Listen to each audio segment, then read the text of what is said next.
Good morning students.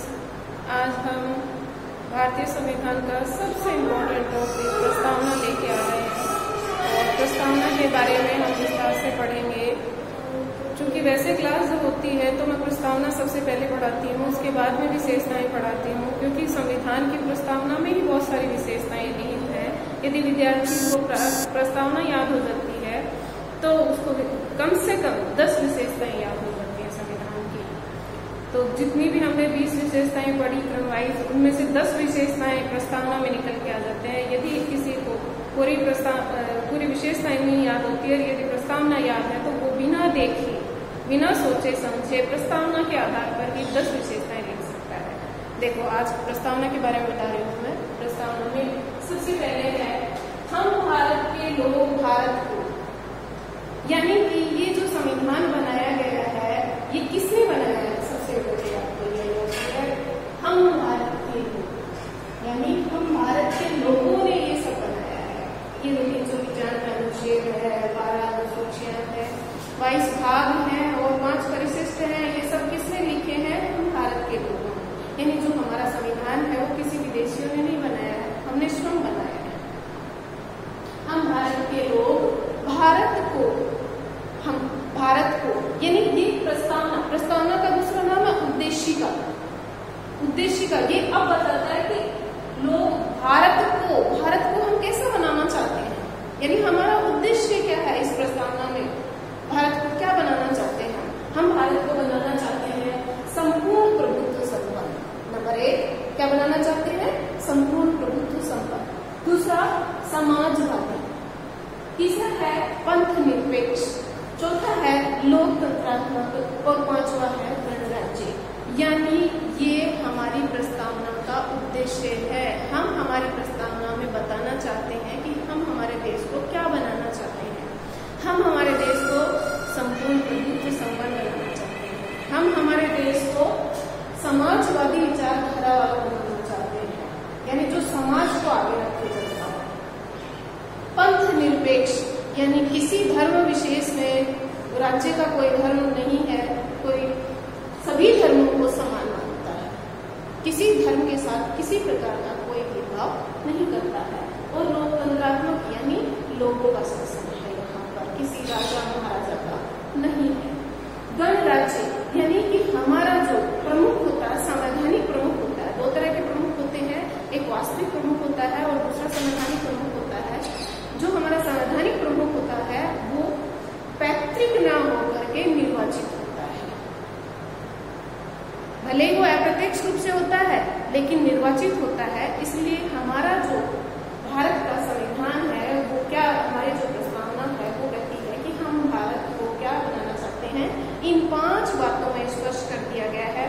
और इन 5 को ही यदि हम देखें, मैंने संविधान की जो विशेषताएं पढ़ाई हैं उनमें आप देखेंगे तो ये 5 ही विशेषताएं अपने 5 ही शब्द अपने आप में विशेषताएं लेंगे। जैसे संपूर्ण प्रभुत्व संपन्न पहली विशेषता है, समाजवादी भी एक विशेषता है, पंथ निरपेक्ष भी एक विशेषता है, लोकतंत्रात्मक भी एक विशेषता है और गणराज्य भी हमारे संविधान की विशेषता है। यानी हमारे संविधान की 5 विशेषताएं प्रस्तावना के पहले 5 शब्दों में ही आ गई है। पहले 5 शब्द यदि हमें याद है तो हम संविधान की 5 विशेषताएं लिख सकते हैं। इसका मतलब क्या होता है? प्रभुत्व संपन्न का मतलब मैंने पहले भी बताया था, सर्वोच्च शक्ति। सर्वोच्च शक्ति का मतलब है कि निर्णय लेने की अंतिम क्षमता किसके पास है। हमारे विदेशों से संबंध कैसे होंगे और हमारी घरेलू राजनीति कैसी होगी, इसका निर्धारण कौन करेगा? इसका निर्धारण भारत की जनता करेगी, ना कि कोई और।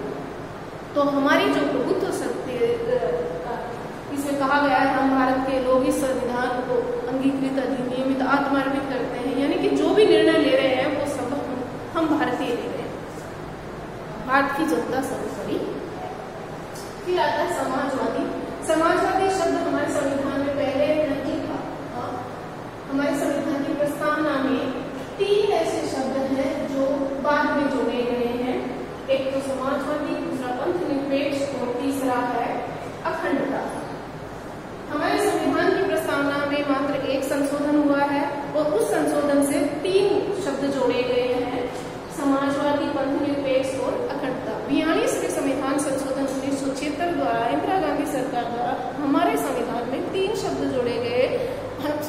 संविधान की प्रस्तावना में, संविधान में तो बहुत सारा संशोधन हुआ था, इसको तो मिनी कॉन्स्टिट्यूशन कहा जाता है एक तरह से, लेकिन प्रस्तावना में 3 ही शब्द जोड़े गए थे, समाजवादी, पंथ निरपेक्ष और अखंडता।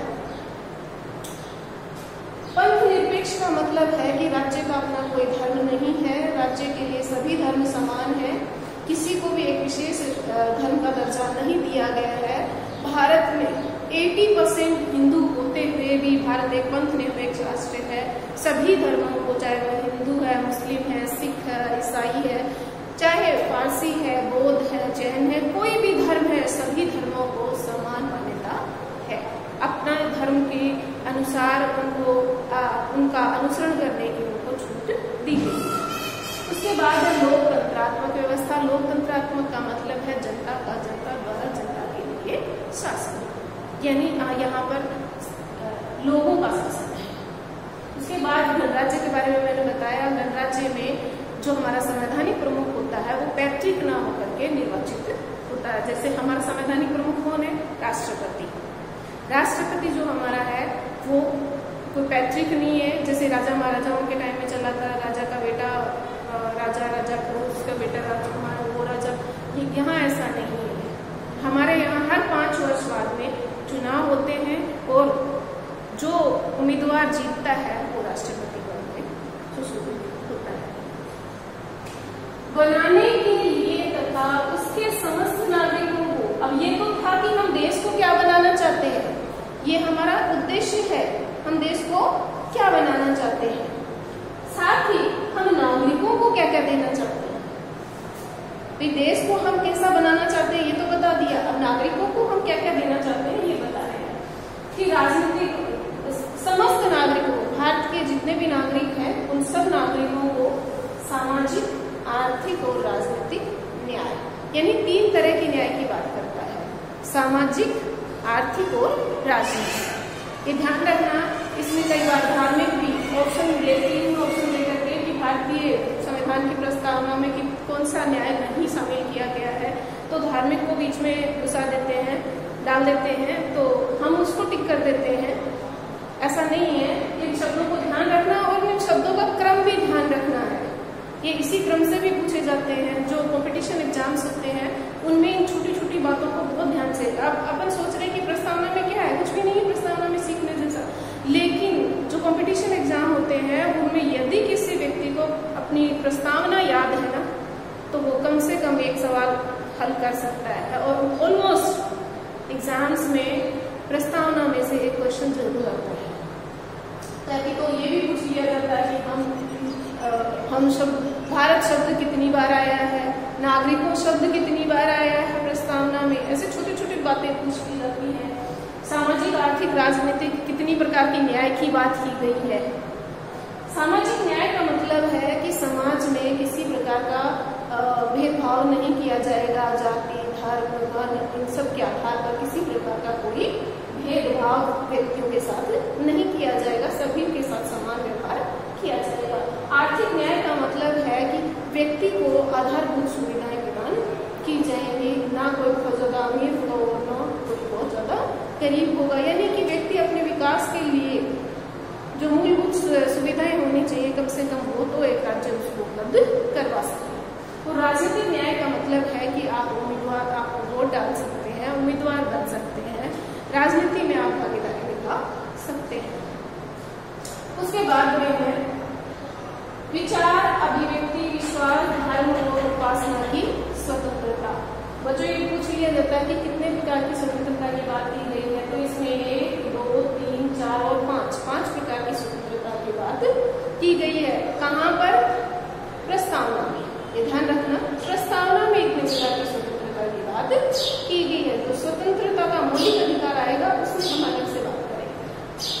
विचार, अभिव्यक्ति यानी हमें बोलने की, अपने विचारों को प्रकट करने की छूट है, लेकिन इसमें ध्यान रखना कि वो विधि सम्मत हो, ऐसे नहीं कि बोल सकते वो माना जाता है। विश्वास, धर्म और उपासना की स्वतंत्रता, हम किसी भी धर्म को मान सकते हैं, किसी भी धर्म की उपासना पद्धति को अपना सकते हैं और उसके अनुसार अपना उपासना कर सकते हैं। प्रतिष्ठा और अवसर की समता, यानी सभी को से समान अवसर प्रदान किए जाएंगे। इसमें किसी के साथ कोई भेदभाव नहीं किया जाएगा। प्राप्त कराने के लिए तथा उन सब में व्यक्ति की गरिमा, विचार और अभिव्यक्ति की स्वतंत्रता है, लेकिन व्यक्ति की गरिमा का भी ध्यान रखना। ऐसे नहीं कि हम किसी के लिए कुछ भी बोल देंगे, यदि वो बोला हुआ उसको पता चल गया और वो गलत है तो आपके सम्मान हानि हो सकती है और आपको बहुत बड़ा अर्जुना देना पड़ सकता है।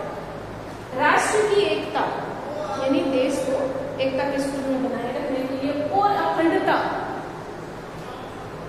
भारत तेरे टुकड़े ऐसी बातें हम नहीं बोल सकते।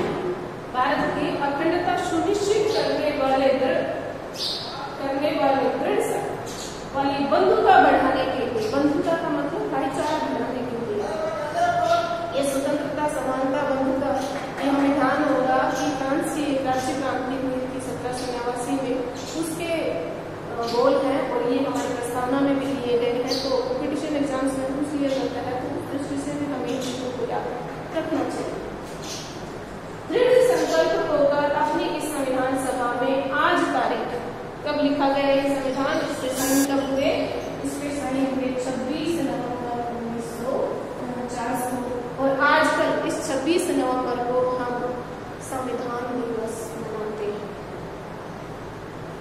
मिति मार्गशीर्ष शुक्ल सप्तमी संवत 2006 विक्रमी, ये भी हमें याद रखना है। कई बार एग्जाम्स में ये भी पूछ लिया जाता है। 26 नवंबर 1949 कुछ के एजेंसी जो भी एग्जाम कंडक्ट करवाती हैं वो परेशान हो गई हैं, तो कुछ नया पूछने के लिए यही बनता है कि मार्गशीर्ष शुक्ल सप्तमी 2006 हमें याद रखना है कि क्योंकि इनमें हम लोग उतना याद भी नहीं रखते, कंफ्यूज भी हो जाते हैं को याद करने में, तो ये याद करने विक्रमी संवत को याद करने की कोशिश करते हैं।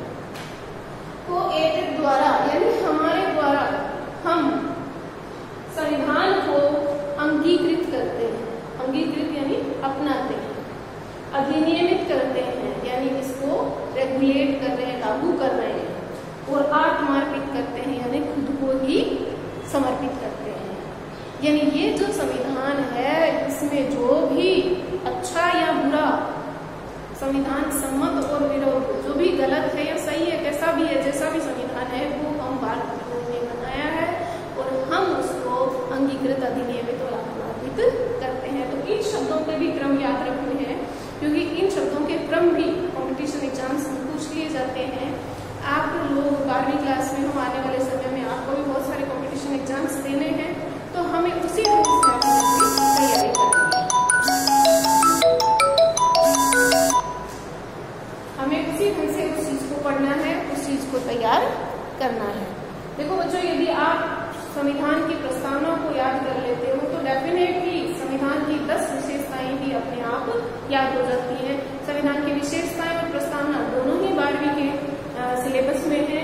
एक को याद करोगे, एक साथे सब सदे, सब साथे सब जाए, तो आप इस प्रस्तावना को यदि याद कर लेते हो तो आपको 10 कम से कम 10 विशेषताएं संविधान की याद हो जाती है। 5 मिनट वाले शब्द बता दिए, उसके बाद में स्वतंत्रता, समानता, सब इन संविधान की विशेषताओं के अंतर्गत आती है।